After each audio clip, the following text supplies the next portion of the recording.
Hey people! Today, as you can see, obvious naman mag-unbox na naman tayo. Hindi ko na kaya yung dami nila kaya i-unbox na natin to. Okay guys, ito ang aking December unboxing kasi nga last unboxing ko is November ata yun. Talagang in every month na lang talaga niya magsi-order ng madadami. Okay, sasabihin ko na naman sa inyo, kailangan ko po ito.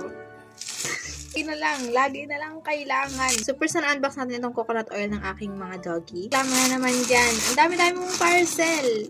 Eh, wala eh. Pumasok si 12-12. Ayan. Napadami ang order. Pangalawa is, ito, top. Top siya para sa Christmas party namin kasi red-white ang team namin. Okay, sa mga maghahanap na naman ng link ng mga to, guys, ililink ko siya sa second account ko kasi ilalagay ko yung yellow basket ko. Okay, next one. Need ko na naman. Sabi kong kailangan talaga. Kaya matuwa kayo sa akin kasi una ko talaga yung mga kailangan ko. Naman ako ng long skirt. Ayan. Next one, ito na. Ito, need din to. Huwag na kayo magreklamo dyan na napakagastos mo. Akala ko ba nag-iipon ka?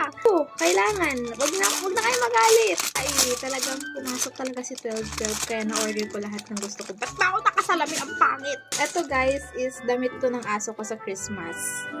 Kasing tao guys, pag may nakikita talaga akong maganda, ino-order ko talaga kaagad. Ayokong nagpapahuli. Di ko alam kung bakit. Okay, I think this one is yung pang-gift ko ata sa classmate ko, pero wag ko na siyang buklatin.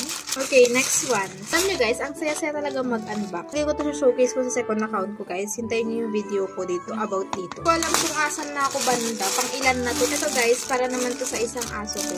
Alam niyo kung gaano ko kamahal ang aking aso, kaya pinagbibilan ko na sila ng pang-outfit nila sa Christmas. Kayo ba, nagsa-order na ba kayo ng mga pangregalo ninyo? Kaya na kayo guys, dapat yung pangre-regalo lang. Huwag kayong lalagpas doon. Huwag nyo akong gayahin.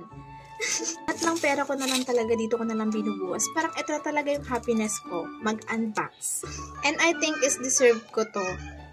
Ano ba yan? Lagi na lang deserve mo. Okay, next. Oo guys, I think deserve ko naman talaga kasi pinaghirapan ko naman yung mga pinanggastos ko dito. Pinagpuyatan ko. Huwag na kayong magreklamo guys. Kung madami na naman akong parcel. And I think nabibisit na rin sa akin yung rider kasi everyday may parcel ako tapos wala ako dito sa bahay. Huwag siyang mainis kasi never pa naman ako nag-cancel ng order kaya feel ko talaga ang bait-bait sa akin ng rider.